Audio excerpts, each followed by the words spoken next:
Bapa di surga, terima kasih atas kasih-Mu, atas anugerah-Mu. Engkau adalah kekuatan kami, dan bukan hanya kekuatan kami, Engkaulah sumber dari segala sumber. Melalui anak-Mu Yesus Kristus yang menebus kami boleh dikuatkan. Kami tetap berdiri teguh di akhir zaman ini.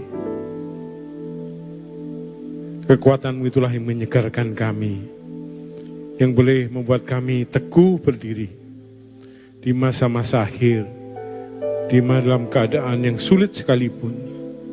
Kekuatan-Mu menjadi sumber bagi kami untuk tetap memandang Tuhan yang penuh kasih dan tidak pernah meninggalkan kami di dalam segala keadaan. Terima kasih Tuhan Yesus, kini kami mau mendengarkan firman-Mu. Pakai hamba-Mu yang penuh kelemahan ini, Kau sucikan, kuduskan, dan layakkan. Biarlah Tuhan sendiri yang berbicara melalui hamba-Mu. Biarlah kekuatan Tuhan dinyatakan, pertolongan yang tepat pada waktunya, hikmat kerajaan Allah yang boleh disampaikan. Di dalam nama Tuhan Yesus Kristus, haleluya Tuhan, amin, amin. Bapak Ibu, mari kita beri tepuk tangan dan silakan duduk.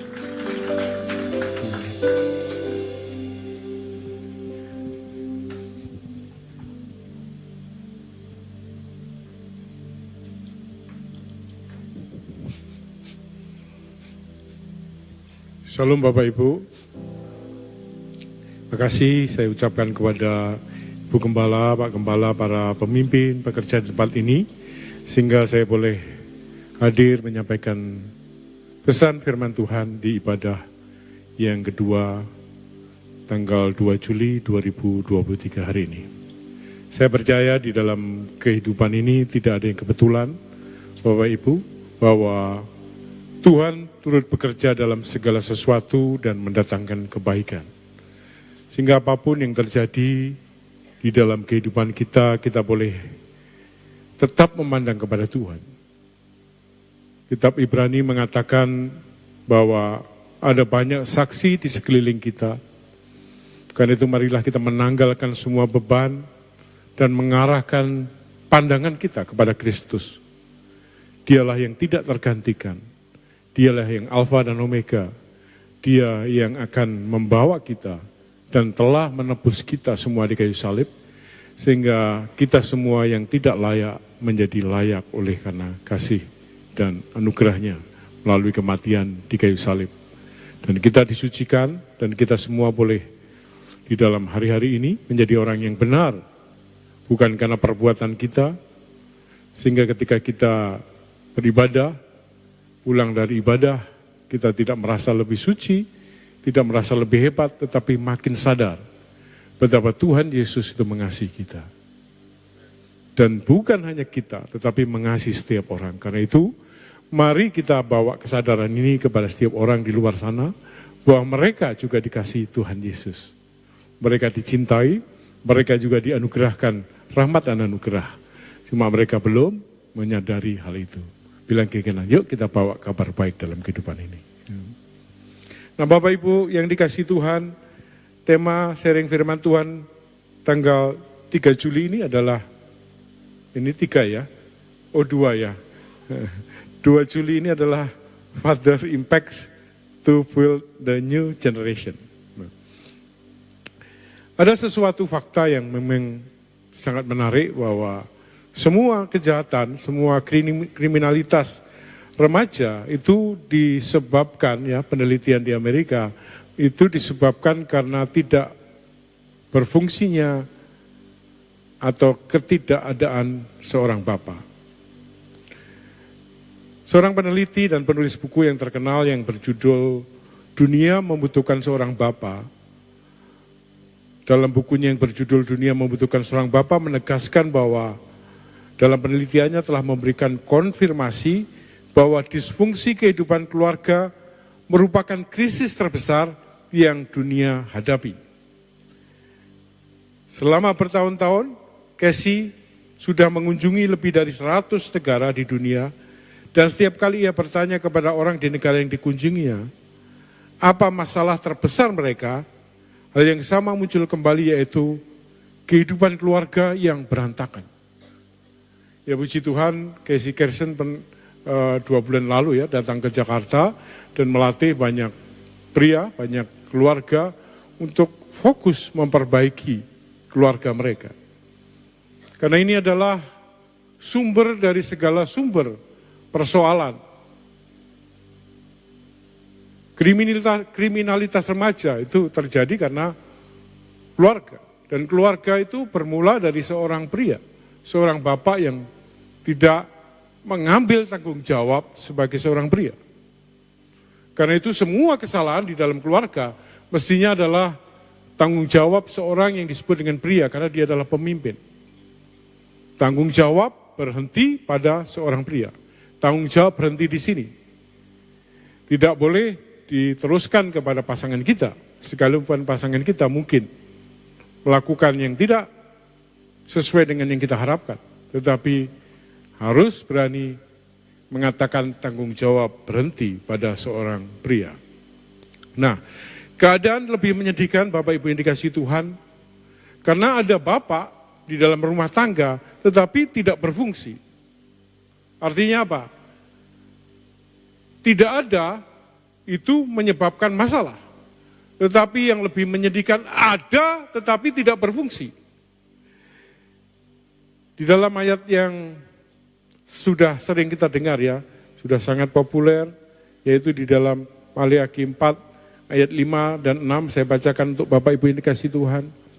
Sesungguhnya aku akan mengutus Nabi Elia kepadamu menjelang datangnya hari Tuhan yang besar dan dahsyat itu. Maka ia akan membuat hati bapak-bapak berbalik kepada anak-anaknya dan hati anak-anak kepada bapak-bapaknya, supaya jangan aku memukul bumi sehingga musnah. Bapak Ibu, akan ada pemulihan janji firman Tuhan sebelum kedatangan Tuhan yang kedua, yaitu bapak-bapak kembali, hati bapak-bapak berbalik kepada anak-anaknya dan hati anak-anak kepada bapaknya, supaya jangan aku datang memukul bumi sehingga musnah. Ya, dalam berbagai versi dikatakan, I will strike the earth with curse. Saya akan memukul bumi dengan kutuk. Jadi ketiadaan Bapa atau Bapa yang ada tetapi tidak mau kembali kepada anak-anaknya, tidak mau mengambil tanggung jawab terhadap generasi yang akan datang, maka itulah yang disebut dengan kutuk terbesar.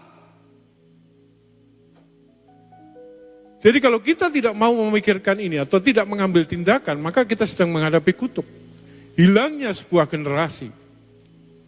Ketika bangsa Israel tidak taat kepada Tuhan setelah peristiwa pengintai, 12 pengintai, maka satu generasi yang 40 tahun ke atas tidak boleh melihat tanah Kanaan. Dihapuskan. Kalau kita hari-hari ini bicara Piala Dunia U17 di Indonesia, STY pelatih Sintayong berani menghapuskan satu generasi supaya muncul pemain-pemain baru yang memiliki kualitas, stamina. Karena dari dulu stamina pemain Indonesia itu nggak tahan main 90 menit. Selalu kedodoran di akhir. Tapi sekarang dengan generasi yang baru, maka kekuatan staminanya sampai akhir perpanjangan waktu masih sangat kuat. Karena ada generasi baru. Nah, sayangnya Bapak Ibu yang dikasihi Tuhan, banyak orang tua, banyak pria, banyak bapak yang tidak memiliki visi terhadap generasi yang baru, terhadap anak-anaknya kalau di rumah, terhadap jemaat, anak-anak muda di gereja kalau di dalam pelayanan, atau bahkan orang-orang yang dimuridkan, anak-anak rohani yang baru. Mereka cenderung kepada generasi yang seusianya. Tadi saya sharing di ibadah yang pertama Bapak Ibu. Di dalam pelayanan saya ada beberapa tim yang kita bentuk. Dan ketika saya kumpulkan tim-tim itu, saya tanya, gimana pemuritan, gimana generasi berikutnya. Ada beberapa tim yang sangat bekerja dengan keras, rajin, tetapi yang di bawah adalah semua yang usianya di atas 50 tahun. Saya kaget. Ini baru berlangsung sekitar 3 minggu lalu. Ketika dikumpulkan, loh yuk dicek. Semua tim di bawah dia itu usianya di atas 50 semua. Saya mulai bertanya, di mana generasi mudanya? Di mana anak-anak muda yang akan meneruskan pelayanan ini? Kita harus bertobat, merubah total pandangan. Banyak orang tua tidak memiliki komitmen, bahkan juga pengetahuan dalam mendidik anak-anak mereka dan generasi mendatang. Hosea 4 ayat 6 mengatakan, umatku binasa karena tidak berpengetahuan. My people perish because of lack of knowledge. Karena itu Bapak Ibu, mari saya mengajak khususnya bapak-bapak di dalam ibadah yang kedua ini.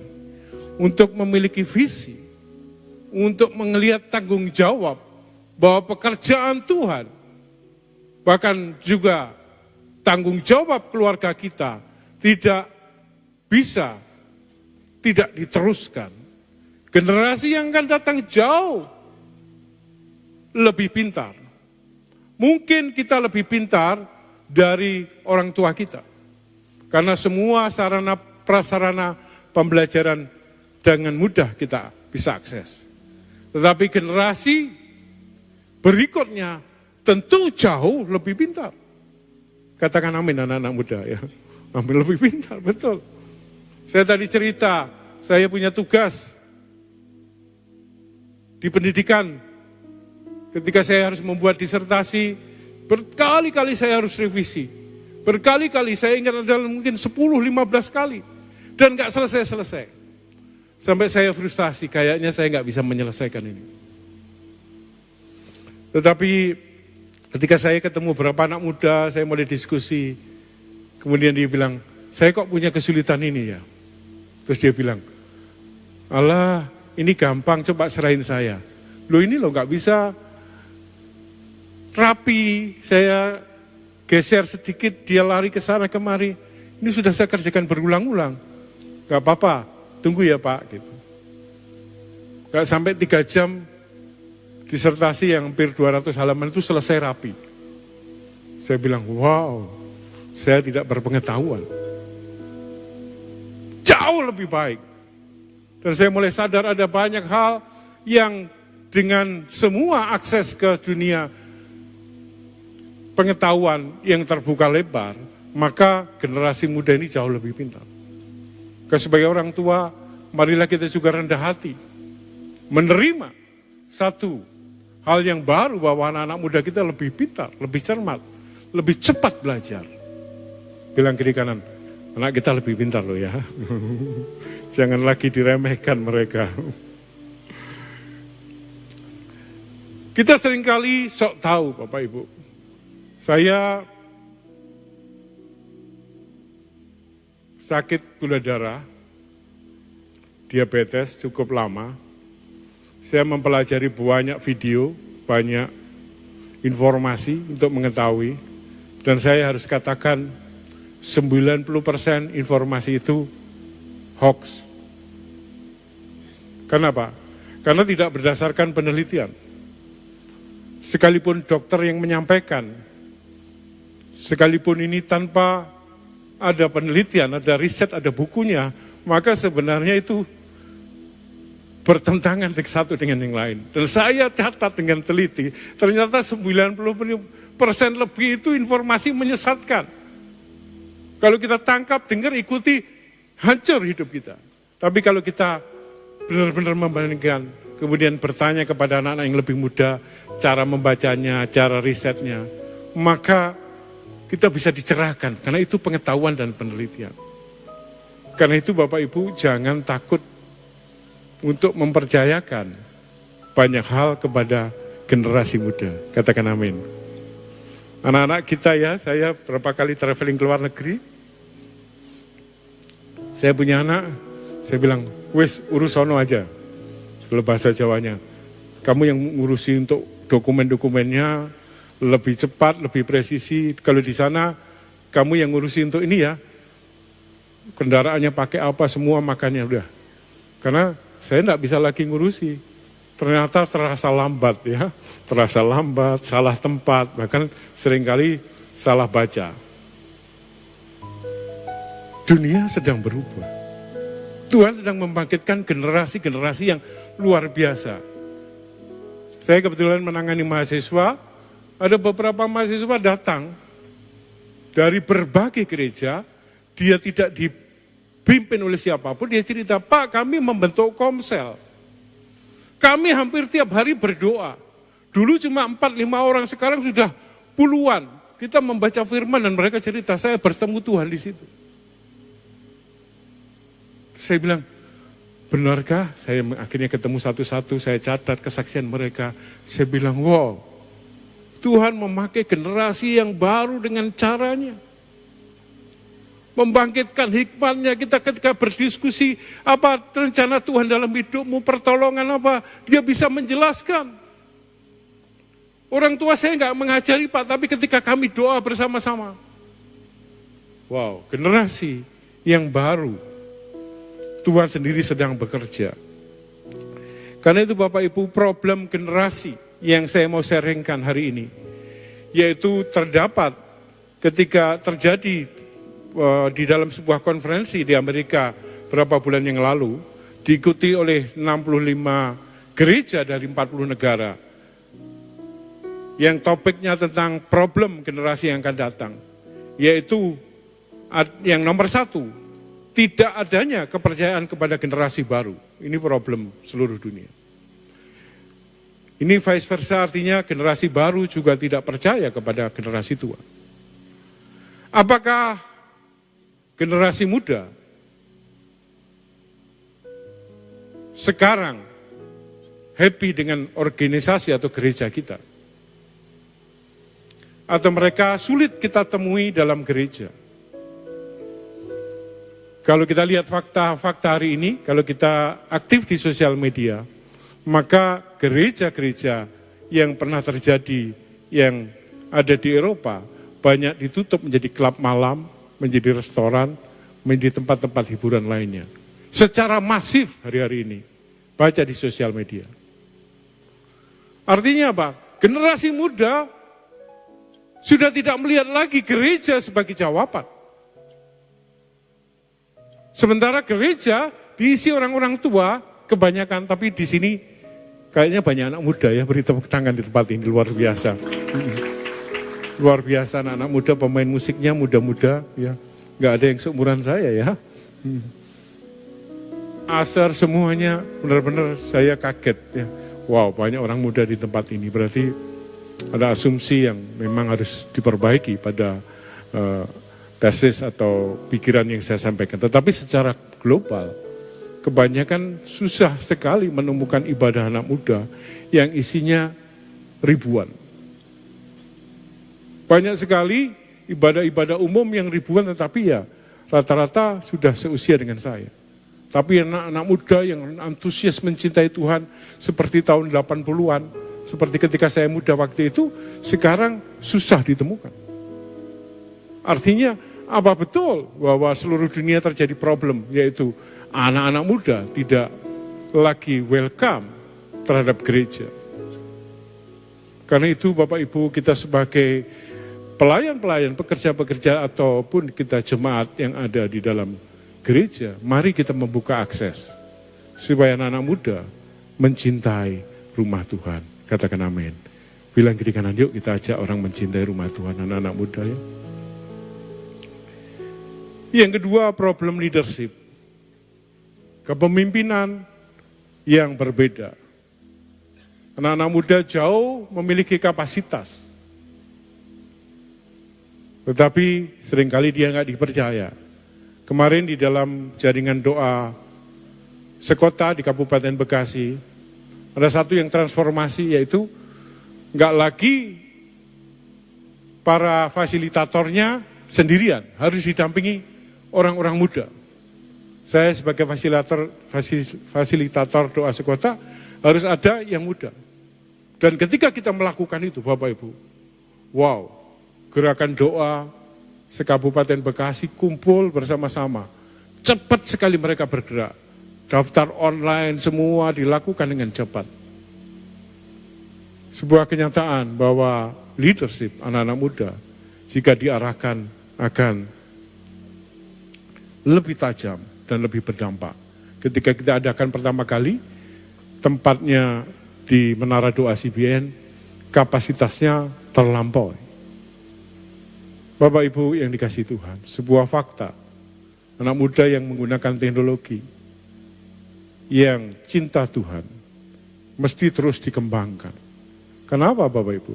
Kita tetap harus membawa kesadaran, pribadi Yesuslah yang utama. Bukan hanya kesadaran humanisme, kegiatan-kegiatan moral, kegiatan-kegiatan sosial, yang kelihatannya baik, tetapi tidak membawa dampak perubahan secara kehidupan yang hakiki. Kenapa? Kita hanya dibenarkan oleh darah anak domba. Oleh melalui Yesuslah kita diperdamaikan dengan Bapa. Bukan oleh iman, bukan oleh karena perbuatan dan usaha kita, tetapi oleh iman. Sementara dunia mengajari kita apa yang disebut dengan klasifikasi, mengklasifikasikan orang, mensertifikasi orang. Engkau tidak pantas, engkau tidak layak. Dan itu tidak bisa disalahkan Bapak Ibu. Karena dunia alat ukurnya transaksional. Kalau engkau bekerja, maka ditanyakan apa kontribusimu bagi organisasi. Makin besar sertifikasi, kualitasnya, maka imbalannya makin besar, itulah transaksional. Tetapi kasih dari Bapa adalah kasih yang tanpa syarat. Apapun keadaanmu, engkau diterima. Bahkan ketika kita sedang berdosa. Sehingga apa? Inilah yang harus kita bawa kepada generasi muda, kesadaran Yesus yang utama. Bukan moral, bukan sosial. Sosial dan moral adalah dampak dari kehidupan yang mengenal Tuhan Yesus. Bukan sosial dan moral yang membuat kita berkenan kepada Tuhan. Enggak ada manusia yang berkenan kecuali oleh iman di dalam Yesus Kristus. Ini saya harus katakan berulang kali, dimanapun dan kapanpun, bahwa kita diselamatkan oleh darah Yesus di kayu salib. Bukan oleh usaha kita. Karena itu kita pulang dari gereja tidak boleh merasa sombong, lebih hebat. Atau pulang doa puasa kita merasa lebih hebat. Kita pulang retreat merasa lebih hebat. Enggak, makin kita mengenal Tuhan, makin kita sadar bahwa diri kita ini mendapat kasih karunia keselamatan. Oleh nama Tuhan saja. Sehingga apa? Makin hari makin rendah hati. Orang lain juga dicintai Tuhan. Dengan generasi muda Bapak Ibu. Mari kita jangan izinkan mereka hanya dipenuhi dengan kegiatan sosial, kegiatan moral, nggak merokok, nggak seperti ini. Kadang-kadang moral mereka mungkin lebih baik. Tetapi saya harus katakan Bapak Ibu, iblis tidak takut dengan masalah moral. Iblis tidak takut masalah sosial. Yang iblis takutkan adalah nama Yesus yang mampu menebus kita. Katakan amin. Bilang kiri kanan, kau dicintai Tuhan Yesus. Ya, saya semua mau kita semua happy karena ada Yesus yang sudah menebus kita. Dan itulah kita mengasihi, kemudian kita mengajak orang lain. Itu sebagai perbuatan, sebagai ungkapan syukur. Bukan untuk mendapat perkenanan Tuhan, kualifikasi Tuhan. Selama-lamanya kita tidak pernah bisa layak. Yang melayakkan kita adalah darah anak domba. Kemudian di dalam keluarga, nomor 3 keluarga. Ada tadi saya sharing dan diberkati oleh Ibu Gembala, situasi saat ini. Anak-anak muda, keluarga, mereka harus melawan LGBT. Moralisme, humanisme, udahlah semua juga dicintai Tuhan. Menikah hanya cover saja, tapi kehidupan gay, lesbian, atau plus-plus, sesuatu yang terus berkembang di sekitar kita. Ini masalah yang tidak mudah. Kalau gereja tidak mengambil tanggung jawab ini, kelihatannya tempat ibadah penuh. Tetapi bukan hal yang tabu kita katakan. Orang-orang gereja tidak kebal terhadap persoalan ini. Perceraian, LGBT, sosial media, semakin saya terlibat dalam pelayanan, saya sadar ada banyak anak-anak Tuhan yang minta untuk dilayani masalah keluarga, khususnya perceraian. Saya tetap menjadi orang yang fokus kepada janji nikah Kristen, bahwa apa yang dipersatukan Tuhan tidak boleh diceraikan oleh manusia. Sekalipun banyak anak-anak Tuhan yang mulai kompromi, tapi saya tetap berpegang teguh bahwa pernikahan adalah inisiatif Tuhan dan perceraian adalah hal yang dibenci oleh Tuhan. Karena itu di family, Bapak Ibu, gereja mengambil tanggung jawab untuk penguatan keluarga. Suami istri yang kuat, anak-anak yang takut akan Tuhan, yang dipimpin dengan baik. Saya bertemu dengan seseorang yang sangat fokus di keluarga. Dia berkata bahwa pria dan wanita, suami istri itu tulang dari tulangku dan daging dari dagingku. Mengutip Kejadian 2 ayat 23. Daging dan tulang itu tidak boleh berpisah. Karena kalau tulang dilepaskan dari daging, mati. Nggak ada kehidupan. Kalau daging diambil tulangnya, lumpuh. Karena itu suami istri harus sepakat. Dan dia melayani selalu berdua. Setelah keluarganya mengalami prahara yang hebat. Jadi Bapak Ibu dikasih Tuhan, keluarga, kemudian masalah kolaborasi menjadi isu yang luar biasa. Bagaimana kita mempersiapkan generasi muda dalam pelayanan, libatkan mereka di dalam proses mentoring, coaching. I do you watch, saya lakukan, generasi muda lihat. I do you help, saya lakukan, kamu dia menolong.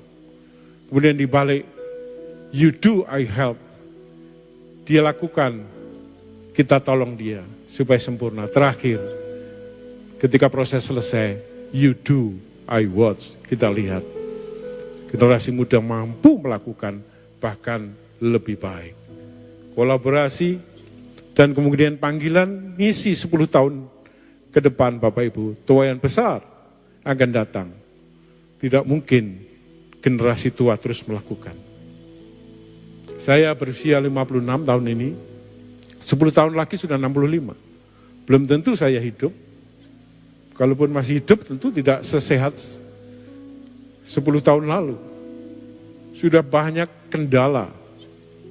Dan kalau generasi muda tidak diberi kesempatan, kita masih terus melakukan semuanya sendiri atau seusia, maka generasi muda makin menjauh. Kita akan kehilangan mereka. Mereka ada di komunitas-komunitas yang mereka nyaman. Komunitas-komunitas yang disebutkan tadi oleh Ibu Gembala, komunitas sepeda, komunitas-komunitas, bahkan komunitas-komunitas yang dalam kegelapan mereka nyaman. Dunia sudah membuka pintu lebar. Bagaimana dengan gereja? Apakah kita mau tinggal dengan komunitas orang-orang percaya dan bertumbuh? Di family altar, komsel, kalau kita tidak mencintai tempat itu, saya garansi, maka kita akan kehilangan esensi dari sebuah kehidupan bergereja. Karena bergereja hanya hari Minggu, ibadah, salaman, selesai, apa kabar luar biasa, ketemu lagi di retreat, jawabannya luar biasa lagi, tapi kehidupan setiap hari tidak ada akuntabilitas di dalam komunitas. Itulah yang membuat kita tidak bertumbuh secara holistik. Kenapa? Karena kehidupan kita hanya seminggu sekali. Nah Bapak Ibu yang dikasihi Tuhan, ini saya dikatakan tidak mudah. Teladan Yesus Kristus sendiri ketika Bapa mengakui Yesus di dalam kitab Matius 3 ayat 17 atau Matius 17 ayat 5 ketika Elia, Musa, dan Yohanes di bukit, Tuhan bicara. Atau ketika Tuhan Yesus dibaptis oleh Yohanes Pembaptis, kalimat dari surga berkata, inilah anakku yang kukasihi, kepadanya aku berkenan. Di dalam Matius 17 ayat 5 ditambahi, dengarkanlah dia. Ketika Yesus diakui Bapaknya, Bapak Ibu, tidak semua orang percaya. Bahkan tidak ada yang percaya. Petrus di dalam Matius 16 menjawab, ya engkau Mesias Anak Allah yang hidup. Dia satu-satunya. Tetapi Yesus mengatakan bukan engkau yang mengatakan itu, tetapi Bapa di surga.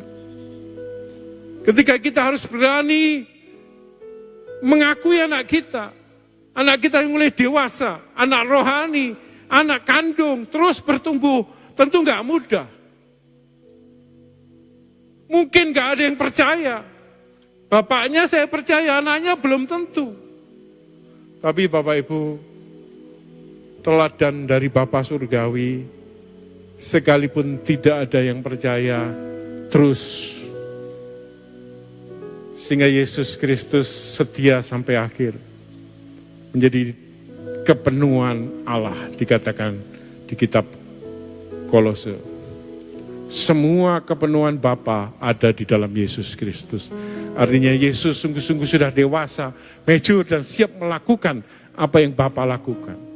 Mengerjakan persis seperti yang Bapa lakukan. Itu Yesus berkata, apa yang aku kerjakan tidak berasal dari diriku sendiri, semuanya dari Bapa. Nah, Bapak Ibu yang dikasihi Tuhan, mau nggak kita melakukan hari-hari ini terobosan dalam hidup? Ada waktu menyediakan diri untuk belajar, mempersiapkan generasi yang akan datang, mempersiapkan anak-anak rohani kita bertumbuh. Mereka mengisi hal-hal yang strategis, mendampingi sehingga proses kepercayaan kepada generasi yang baru ini boleh terjadi. Di dalam kitab Efesus 6 ayat yang keempat. Saya akan bacakan bagi Bapak Ibu sekalian. Tapi khususnya kepada Bapak-Bapak ya. Dan kamu Bapak-Bapak, janganlah bangkitkan amarah di dalam hati anakmu. Tetapi didiklah mereka di dalam ajaran dan nasihat Tuhan. Di sini dikatakan Bapak-Bapak, bukan suster-suster. Bukan tante-tante, bukan om-om, bukan sekolahan, bukan guru sekolah minggu. Banyak anak-anak menyekolahkan, banyak orang tua menyekolahkan anaknya di sekolah Kristen. Setelah itu pikir selesai, saya percaya saya bayar mahal, didiklah dia. Oh saya ajak dia ke gereja, sekolah minggu ini sudah keren. Atau kepada suster-suster, tapi firman Tuhan berkata, Bapak, janganlah bangkitkan amarah di dalam hati anak-anakmu, tetapi didiklah mereka di dalam ajaran dan nasihat Tuhan. Didik ada waktu.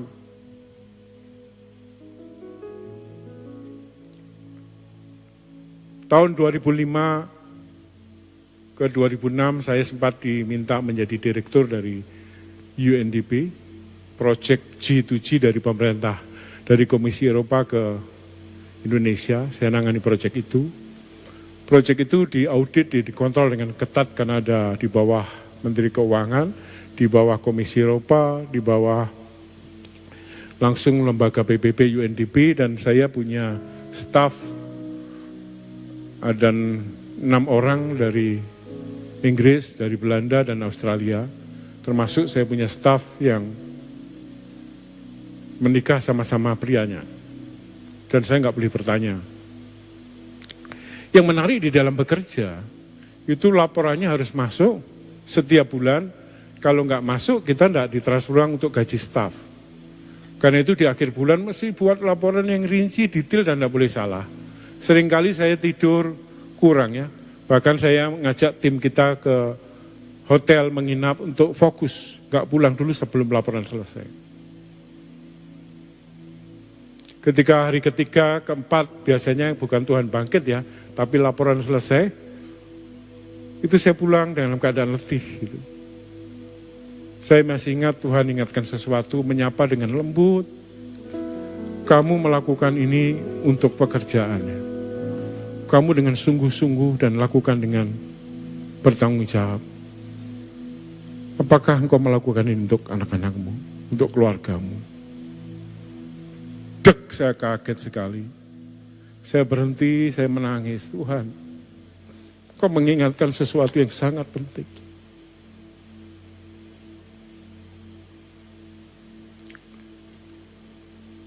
Akhir tahun 2006 saya tidak melanjutkan pekerjaan itu. Saya memilih tidak menyetujui program-program mereka dan saya harus berhadapan dengan board dan akhirnya saya harus berhenti. Bapak Ibu ini kasih Tuhan, saya mulai memikirkan keluarga. Firman Tuhan di dalam Mazmur 127 ayat 4. Saya akan bacakan bagi Bapak Ibu sekalian.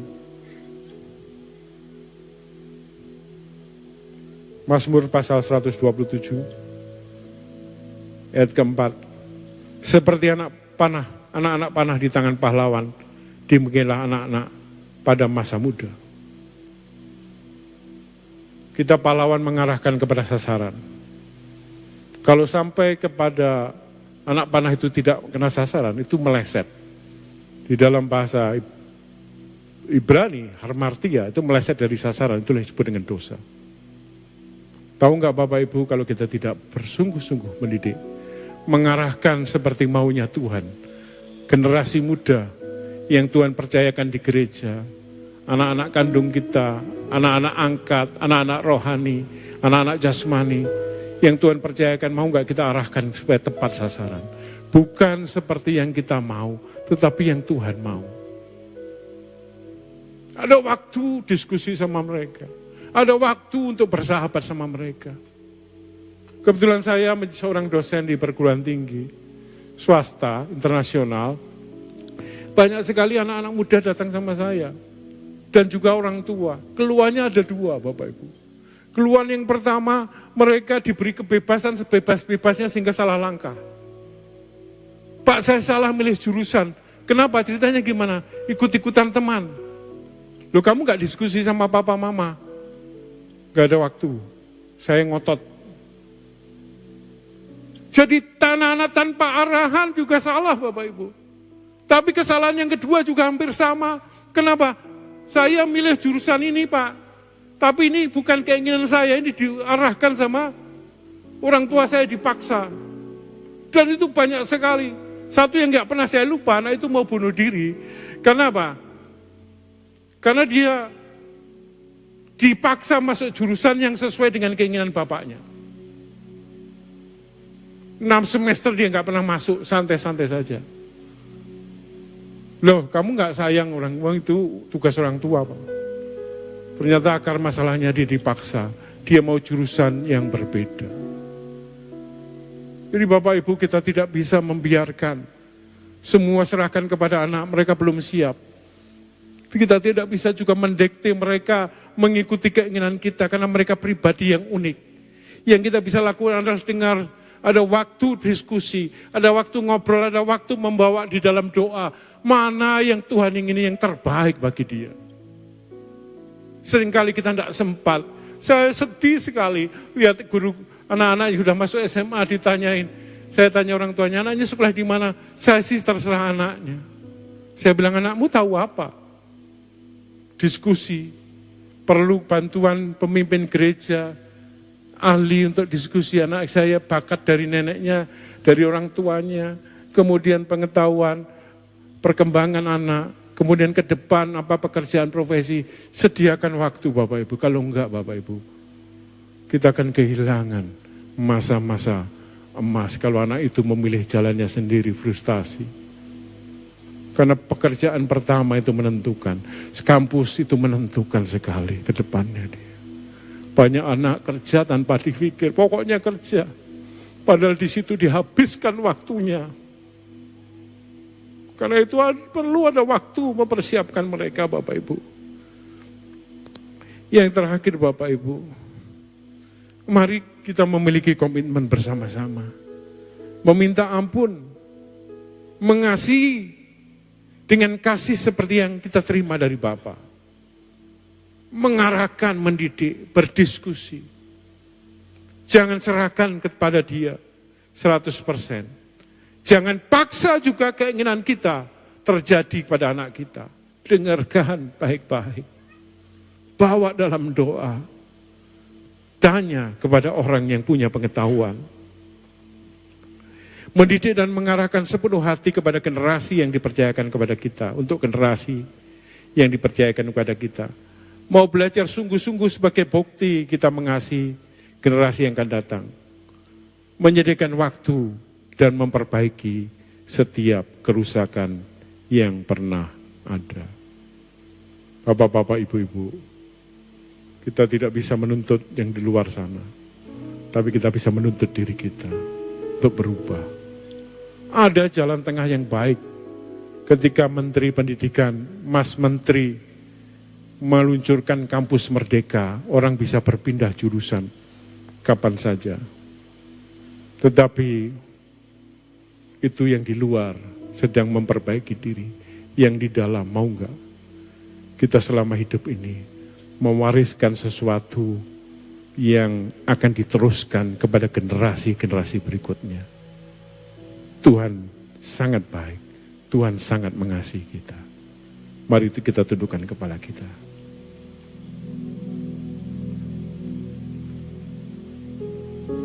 Rasakan kasih dan kebaikan Tuhan. Dia Allah yang sangat peduli. Dia tidak sedang menghakimi. Dia sedang menyatakan kasih-Nya. Engkau dan anak-anakmu, engkau dan anak-anak rohanimu dikasihi Tuhan. Tuhan sedang mempersiapkan sesuatu yang baik. Yang teramat baik. Tuhan juga tidak menuntut engkau. Tetapi Tuhan menuntun langkah demi langkahmu. Langkahmu akan disertai Tuhan. Pimpinan Tuhan akan nyata bagi hidupmu. Lihatlah tangannya yang kuat menyertai engkau dimanapun engkau berada. Dialah sumber dari segala sumber kebenaran. Engkau akan dikuatkan. Engkau akan mendapat pertolongan tepat pada waktunya. Engkau diterima apapun keadaanmu. Mari kita sama-sama berdoa. Saya undang untuk bangkit berdiri. Kita semua, Bapak Ibu bolehkah tangannya ditaruh di dada. Katakan, Tuhan, aku membutuhkan Engkau. Terima kasih Tuhan atas tuntunan-Mu. Terima kasih atas kasih-Mu.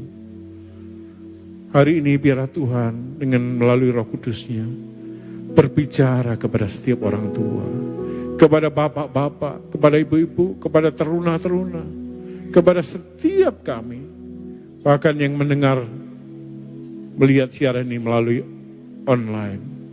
Kasih Tuhan dinyatakan, engkau dicintai, engkau dikasihi, engkau tidak pernah ditinggalkan padamu dan pada keluargamu, pada gerejamu, pada generasi muda di tempatmu, ada rencana yang indah. Apa yang tidak pernah engkau lihat, tidak pernah engkau dengar, tidak pernah timbul dalam hatimu, tidak pernah timbul dalam pikiranmu, semuanya disediakan Allah bagi engkau yang mengasihi Tuhan. Ketahuilah kasih itu datangnya dari Tuhan. Dia yang menyatakan kasih-Nya kepadamu. Terpujilah Tuhan. Sidang jemaat yang dikasihi Tuhan, mari kita arahkan hati kita dan kita angkat tangan kita di hadapan Tuhan. Pulanglah dan terimalah berkat di dalam kasih Allah Bapa, dalam anaknya Tuhan Yesus, dan pertolongan Roh Kudus, Dan bawalah seluruh kebenaran firman ini dalam kehidupanmu sehari-hari. Lakukanlah. Dan lihatlah tangan Tuhan yang kuat menyertai engkau. Apa saja yang kau perbuat, oleh kemurahan kasih Tuhan akan dibuatnya berhasil.